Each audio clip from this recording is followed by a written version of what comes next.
Good morning, students. This is Sushant Pandey. We are going to study of class 8th chapter of natural vegetation and wildlife. जैसा कि आप अपनी books open करेंगे तो आपको chapter number 3 page number 138 में ये आपको दिखेगा natural vegetation and wild life. Now see, आप अपनी जो बुक है उसे ओपन कर लें और आपको मेरे साथ साथ रीडिंग और अंडरस्टैंडिंग भी इसको लेते हुए चलना है. आप इसमें देखेंगे कि जैसा कि इसका चैप्टर है natural vegetation and wild life, मतलब जो प्राकृतिक वनस्पतियां हैं और वाइल्ड लाइफ जो जंगली जीवन है उसके बारे में हम इसमें कुछ पढ़ने वाले हैं. जैसा कि आप यहाँ देख सकते हैं, इसका ऑब्जेक्टिव इस चैप्टर का क्या है? To understand the usefulness of forest, मतलब जंगल की उपयोगिता क्या है उसके बारे में है. To learn about the different type of the forest, मतलब फॉरेस्ट के अलग अलग जो प्रकार हैं हम उसके बारे में पढ़ेंगे. And then found on the earth, to understand the importance of the conservation of wildlife and forest, कैसे हम इसको बचा सकते हैं उसके बारे में भी पढ़ेंगे. इंट्रोडक्शन इसका क्या कहता है कि India has the rich and diverse wild life and vegetation across the country. It's vegetation includes evergreen forest. India के पास एक बहुत ही रिच, मतलब धनी होता है वैसे तो, लेकिन प्रचुर मात्रा में या ज़्यादा अच्छी तरीके से कह सकते हैं कि बहुत ही ज़्यादा और बहुत ही अच्छा डाइवर्स, मतलब अलग अलग तरीके के वाइल्ड लाइफ यानी जंगली जीवन है एंड वेजिटेशन और वनस्पतियां हैं अक्रॉस द कंट्री. अगर आप कंट्री के चारों तरफ चलेंगे, टहलेंगे, घूमेंगे या उसकी एक सर्वे करेंगे तो आपको मिलेगा कि हमारे यहाँ एक बहुतायत मात्रा में एक बहुत ही अच्छी उपलब्धता है, एक हेल्दी और डाइवर्स वाइल्ड लाइफ है हमारे पास. एक जंगली जो एटमॉस्फेयर है, जंगली जीवन जो हमारे पास है, वाइल्ड लाइफ जो है वो बहुत ही रिच है हमारे यहाँ का, इंडिया का. It's vegetation includes evergreen forest, जो इसका वनस्पतियाँ हैं, जो इसकी वनस्पतियाँ हैं उन वनस्पतियों में हर तरीके के वनस्पतियाँ हैं, जैसे कि एवरग्रीन फॉरेस्ट, जैसे कि सदाबहार वन जो कभी सूखते ही नहीं हैं, है ना. डिसिडियस फॉरेस्ट जो पर्णपाती वन होते हैं जिसको आप कहते हैं पतझड़ जिसमें आते हैं. ड्राई डिसिडियस शुष्क पर्णपाती वन. टीक प्लांटेशंस हैं, है ना, टीक और सागौन के इन सब के प्लांटेशंस हैं. एक तरफ आपको दिखेंगे, आप श्रीनगर की तरफ चले जाएंगे तो आपको यही चीड़, देवदार, इन सब के पौधे दिखेंगे. Shola forest and valleys, innumerable species of mammals. आप देखेंगे बहुत सारे स्पीसीज, बहुत सारे जीव जंतु जो स्तनधारी, एम्बीफियस जो जल में रहते हों, स्थल पे रहते हों, वो दोनों भी. बर्ड्स, रेप्टाइल्स, पक्षियाँ, रेंगने वाले, फिर फिश, मछलियाँ, इंसेक्ट्स, कीड़े फाउंड अक्रॉस द कंट्री. आप जाएंगे तो आप या कंट्री के चारों तरफ, छोड़ दीजिए आप अपने गांव या अपने शहर में भी जहाँ रहते होंगे, आप अपने चारों तरफ अगर निगाह उठा के दिखेंगे तो बहुत सारे टाइप के जीव जंतु आपको दिखेंगे, अलग अलग टाइप के. Biodiversity is important for the functioning of the ecosystem like forest, fresh water, coral reef, soil and even atmosphere that sustain all life on the earth. ये क्या कह रहा है कि biodiversity is important for the functioning of ecosystem like forest. Biodiversity बहुत ज़रूरी है, किस लिए? For the functioning of the ecosystem, जिससे कि आपका जो इकोसिस्टम है, इकोसिस्टम क्या होता है? इकोसिस्टम होता है जो ये जैव परिस्थिति है, जो हमारे चारों तरफ जो एक स्थिति है जिसमें हम शामिल हैं, हमारे आसपास की जो बायोडाइवर्सिटी है वो शामिल है. इन सब को मिला के हम इकोसिस्टम बुलाते हैं, जिसमें प्लांट्स हैं, लैंड है, हम हैं, घर है, मकान है, तालाब है, नदी है, जंगल है, इन सब को मिला के हम, जंगली जानवर हैं, जंगल हैं, ये सब एक इकोसिस्टम है. So biodiversity is important for the functioning of ecosystem. इस इकोसिस्टम को अच्छा से चलाने के लिए जैव विविधता का होना ज़रूरी है, बायोडाइवर्सिटी का होना ज़रूरी है. अलग अलग स्पीसीज़ ऑफ प्लांट्स का, अलग अलग स्पीसीज़ ऑफ जानवर का, अलग अलग स्पीसीज़ ऑफ मैमल्स का, इन सब का होना ज़रूरी है. Like forest, fresh water, coral reefs, soil and even the atmosphere that sustain all life on the earth. The ongoing and increasing disappearance of biodiversity will harm society in many ways. ये एक बहुत important बात है यहाँ से यहाँ तक कि जिस तरीके से बायोडाइवर्सिटी ख़त्म हो रही है, जिस तरीके से बायोडाइवर्सिटी धीरे धीरे डिक्रीज़ हो रही है, उसका डिक्रीज़ होना कहीं ना कहीं हम सबके लिए एक बहुत बड़ा थ्रेट है, एक बहुत बड़ा सूचक है, एक बहुत बड़ी सूचना है कि आने वाला समय कहीं ना कहीं पूरे इकोसिस्टम के लिए, सोसाइटी के लिए हार्म पहुंचाएगा। क्यों? क्योंकि बायोडाइवर्सिटी धीरे धीरे कम होती जा रही है, नेचुरल वेजिटेशंस कम होते जा रहे हैं, रिड्यूसिंग ऑफ जो इकोसिस्टम है वो धीरे धीरे ख़त्म होता जा रहा है, जिसमें कहीं ना कहीं हम मानव जो हमारे मनुष्य की जो अति सोच है, जो हमारी बहुत सारी इच्छाएं हैं जो हम लोग पूरा करना चाहते हैं अपने डेवलपमेंट के नाम पे या खुद के या इंडिविजुअल या कम्युनिटी या देश, उन सब के वजह से बहुत सारी चीज़ें हैं जो हमारे चारों तरफ जिनकी डिग्रेडेशन हो रही है, जो नेचुरल डिग्रेडेशन हो रहा है, दैट इज़ इम्पॉर्टेंट। तो ये जो बायोडाइवर्सिटी जो वर्ड है, इसे घबराना नहीं। बायोडाइवर्सिटी का अगर आप ये दो भागों में बांटेंगे तो बायो मतलब जैव और डाइवर्सिटी मतलब विविध, अलग अलग प्रकार के, डाइवर्स मतलब अलग अलग प्रकार के। तो जैसे किसी बच्चे के अंदर बहुत सारी प्रतिभाएं, वो नाचना भी जानता है, गाना भी जानता है, अच्छा पढ़ने में, तो कहेंगे ये डाइवर्स बैकग्राउंड का लड़का है, ये है डाइवर्स बैकग्राउंड।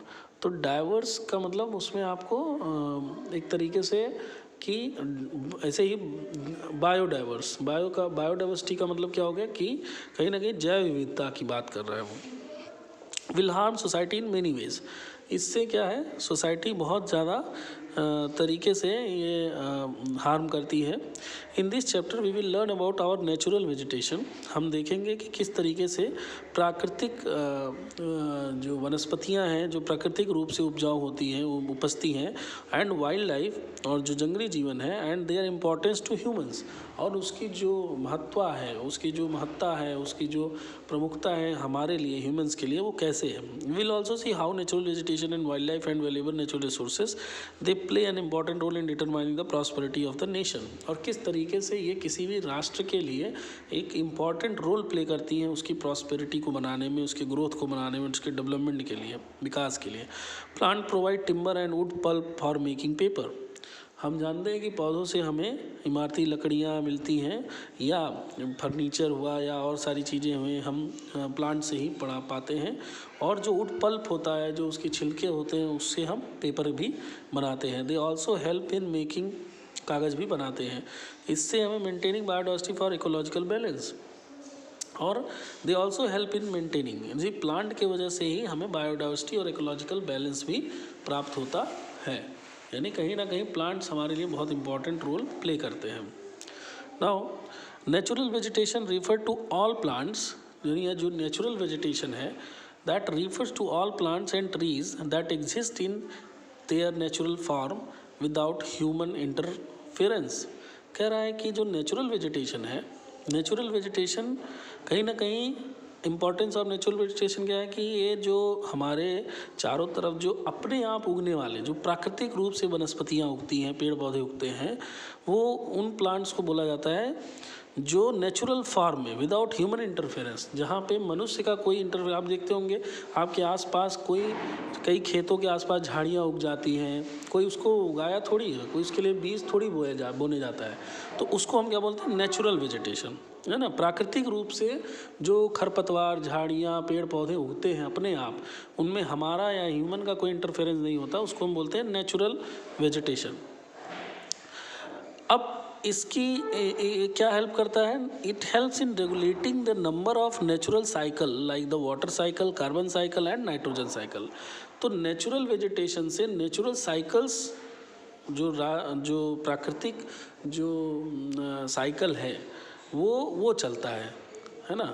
उसमें क्या है, जैसे वाटर साइकिल है ना, चक्र जो है प्राकृतिक चक्र, तो वाटर साइकिल मतलब जल चक्र, क्या कि पानी एक बार भाप बनना, फिर बारिश होना, तो वाटर साइकिल हुआ।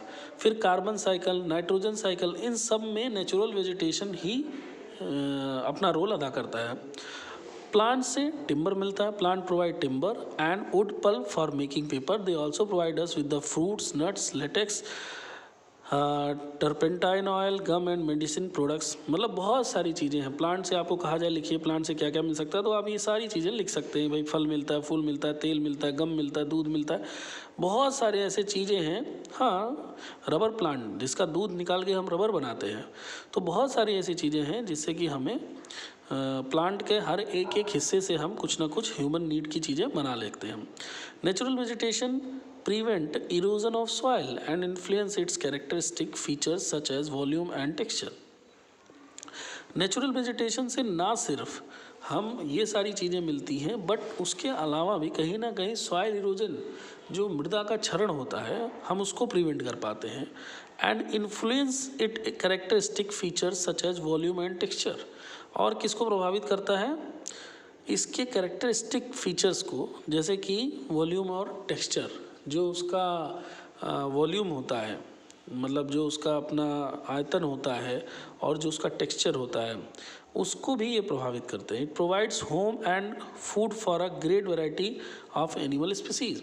अच्छा, इसी से आप जानते हैं झाड़ियों में, जंगलों में, बड़े बड़े जंगलों में बड़े बड़े जानवर रहते हैं, पेड़ों पे कई ढेर सारे घोंसले रहते हैं, तो कहीं ना कहीं बहुत सारे स्पीसीज, एनिमल स्पीसीज का ये घर होता है। Natural vegetation is the primary source of oxygen, और नेचुरल वेजिटेशन ही है जहाँ से ऑक्सीजन पहली बार निकलता है, वो इसी के थ्रू होता है, यानी प्लांट में से ही ऑक्सीजन निकलता है। So that is why natural vegetation is the primary source of oxygen in our atmosphere which is crucial for sustaining life on earth. और ये हमारे लिए बहुत ज़रूरी चीज़ है जिससे कि हम इस अर्थ पे अपनी ज़िंदगी जी पा रहे हैं। Now natural vegetation regions of the world, कौन कौन से ऐसे क्षेत्र हैं जहाँ पे नेचुरल वेजिटेशन कराया जाता है, तो इसको हम समझते हैं। ये इसको क्लासीफाई किया जा सकता है on the basis of climatic condition of the region they are located in. किस किस क्लाइमेटिक कंडीशन में कौन कौन से रीजन आते हैं उसके बेसिस पे हम इसको क्या कर सकते हैं, क्लासीफाई कर सकते हैं। जैसे पहला है, इन्होंने कहा टुंड्रा वेजिटेशन। तो this type of vegetation is found in the Arctic, Antarctic and alpine region. तो अल्पाइन में, आर्कटिक में और अंटार्कटिक के क्षेत्रों में टुंड्रा वेजिटेशन पाए जाते हैं। क्या होते हैं? Due to long severely cold winters, अब देखेंगे, due to long severely cold winters this region is treeless and has very little vegetation. तो जब बहुत कपकपा देने वाली ठंड होती है, उस ठंड की वजह से ये जो होते हैं इसमें कहीं ना कहीं इन क्षेत्रों में पूरा ट्रीलेस हो जाते हैं, कोई पौधे रह ही नहीं जाते हैं। फिर क्या कहता है कि the growing session for plants is very short, यानी growing season for plant is very short, यानी पौधे के ग्रो होने के लिए जो समय मिलता है वो क्या मिलता है, वो बहुत ही वेरी शॉर्ट, बहुत कम टाइम मिलता है। Natural vegetation mainly consist of shrubs, shades, grasses, mosses and lichens. यानी जो नेचुरल वेजिटेशन यहाँ पे होते हैं वो बेसिकली सर्ब्स, शेड्स, ग्रासेस, घासेस, मॉसेस एंड लिंचेस, ये सब यहाँ पे मिलते हैं। अब कह रहा है कि algae and fungi are found on the rocky cliffs. Algae and fungi, जो एल्गी होते हैं, जो फंगी होते हैं, are found on the rocky cliffs. इनको जो है, जो चट्टान जो होते हैं, उन चट्टानों पे जो चीज़ उगती है उनमें ये पाए जाते हैं, एल्गीज पाए जाते हैं, फंगीज पाए जाते हैं। जो रोस्टी प्लांट्स होते हैं, रंग बिरंगे पौधे होते हैं, वो रॉक्स के जो ऊंचे नीचे रॉक्स होते हैं वहाँ पे, जो ग्रेवल बेड्स होते हैं वहाँ पे ये पाए जाते हैं। चट्टानों के बीच में से उगते हैं, चट्टानों के नीचे से उगते हैं। स्पॉन्गी टर्फ, जो इस तरीके की मतलब थक्का नुमा जो पत्थर होते हैं, जो एक साथ एक जगह मिट्टी के ढेर में इकट्ठा रहते हैं, ये सब भी कहाँ होते हैं? ड्राइन इनलैंड टुंड्रास, इनको टुंड्रा प्रदेश इसलिए कहा जाता है, इनको टुंड्राज एरियाज बोला जाता है। अब आर्कटिक टुंड्रा की बात करते हैं। Arctic tundra covers about 1/10 of the total surface of the earth. Arctic tundra लगभग 1/10 भाग, 1/10 of the total surface of earth ये कवर करता है। Arctic tundra is found in north of taiga region. Taiga के नॉर्थ रीजन में ये पाया जाता है। In the northern hemisphere, northern hemisphere अगर आपको ग्लोब पता हो तो ग्लोब के नॉर्दर्न हेमिस्फीयर में ये पाया जाता है। In this region the subsoil remains permanently frozen. इस रीजन में जो दूसरे नंबर का सॉयल है वो हमेशा, सब सॉयल जिसको नीचे कहा गया, वो हमेशा वो जमा रहता है। This is known as permafrost. Permafrost tundra covers, तो इसको हम पेर्माफ्रॉस्ट टुंड्रा कवर्स कहते हैं। Vast vain areas of northern Russia and Canada which remains frozen for a major part of the year. Arctic tundra region have thin layer of soil which can only support low growing plants like mosses, sheds, cotton grass. It also supports low willows, grasses and bushes. Arctic tundra reason में जो है thin layer of soil होता है। Arctic tundra reason में इन पौधों को support मिलता है ग्रो करने में, जो छोटे होते हैं। लो ग्रोइंग प्लांट लिखा हुआ है। Animal common in Arctic tundra में जो कौन कौन से एनिमल हैं जो ज़्यादातर कॉमन हैं उसके बारे में बताता है। In Arctic tundra includes the polar bear, ज़्यादातर वहाँ पे पोलर बियर हैं। आर्कटिक वुल्फ, आर्कटिक फॉक्स, उसको सब आर्कटिक नाम से, आर्कटिक भेड़िया, Arctic fox, Arctic wolf, Arctic hare and Arctic weasel. Large herbivorous such as musk oxen, caribou and reindeer adapt themselves to the extreme cold by virtue of their bulky bodies. उन्होंने वहाँ की adopt कर ली है, वहाँ की जो condition है, वहाँ की जो एटमॉस्फियर है, ठंड के वजह से अपने शरीर को किस तरीके से वो ढकेंगे, बड़े बड़े बाल है ना, बल्की बॉडीज़ कहा गया। फिर क्या कि lemmings are also find in Arctic tundra region. Insects like moths, butterflies, beetles, mosquitoes and black flies are common to Arctic tundras. Migratory birds include tundra swans, harlequin ducks and pipers, plovers, geese and gulls. ये सब क्या है? ये सब basically ऐसी चीज़ें हैं कि जो कहीं ना कहीं and black flies common to Arctic, यानी माइग्रेटरी बर्ड्स, ये सब माइग्रेटरी बर्ड्स ये दूसरे देशों से आकर के इस देश में यहाँ पे शरण लेते हैं। अब कह रहा है कि ये तो वेजिटेशन हो गया टुंड्रा के लिए। अब आर्कटिक में बात आता है अंटार्कटिक टुंड्रा। तो अंटार्कटिक टुंड्रा में क्या होता है? Now the Antarctic region is covered with the ice sheets. तो अंटार्कटिक रीजन किससे कवर्ड है? आइस शीट से, एक बहुत बड़े बर्फ़ के शीट से कवर है।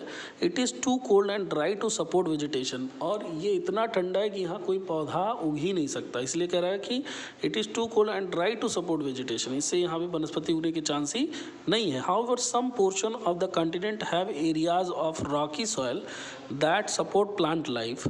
लेकिन कुछ पोर्शन ऑफ द कॉन्टिनेंट ऐसे हैं, कुछ कॉन्टिनेंट में ऐसे हिस्से हैं have areas of rocky soil, जिनके कितने एरियाज हैं? ये एरियाज रॉकी सॉयल के हैं एंड ये एरिया में रॉकी सॉयल है and however some portion of the continent have areas of rocky soil. मतलब उस द्वीप के, कॉन्टिनेंट के, उपमहाद्वीप के कुछ एरिया में रॉकी सॉयल है दैट सपोर्ट प्लांट लाइफ, जो कि पौधों को सपोर्ट करते हैं। उन रॉकी एरियाज में भी पौधे उगते हैं। Vegetation comprises mosses. फिर वही चीज़, उस वेजिटेशन में क्या क्या, वहाँ की वनस्पतियों में क्या क्या है? मॉजेज हैं, लिचेंस हैं एंड लीवर वर्ड्स हैं and terrestrial and aquatic algae species which are found on the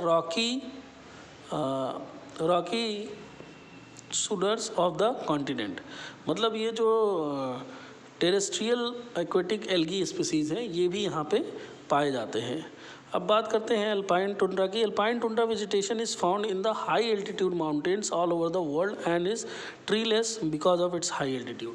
इसमें भी ट्रीलेस होता है और हाई एल्टीट्यूड, बहुत ऊंचाई पे पाए जाते हैं ये। जहाँ जहाँ भी ऊंचाई होगी वहाँ पे एल्पाइन टुंड्रा पाए जाएंगे। Alpine tundra is dominated by shrubs and herbs. यहाँ पे भी वही चीज़ है, श्रब्स और हर्ब्स यहाँ पे भी पाए जाते हैं। Willows are found along stream on और in place where snowbird are deep. ये कह रहे हैं कि आपको विलो जो है, आप इसके विलोज यानी ऐसी लकड़ियाँ जो found along streams or in a place where snow drift are deep. In the higher mountains only lichens and mosses survive. यानी जो वनस्पतियाँ पाई जाती हैं उनमें से हाई माउंटेन रेंज पे सिर्फ लिचेंस और मोजेस सर्वाइव करती हैं, बाकी अदरवाइज विलो पाई जाती है ज़्यादातर स्ट्रीम की तरफ, धाराओं की तरफ। और places where now drift are deep. Mountain sheep मतलब एक तरीके से जो ये पहाड़ी भेड़ जो होता है या बकरी होती है, चैमॉस, आइबेक्स, वाइल्ड कैट्स, जंगली बिल्ली and many birds descend to warmer slope in search of food in the winter. वो नीचे उतर आती हैं फूड के लिए विंटर में, क्योंकि ऊपर तो खाना रह नहीं जाता। Animals like marmots and ground squirrel consume large amount of vegetation in the summer and early autumn and hibernate during the winter। एक तरीके से उनको क्या होना होता है,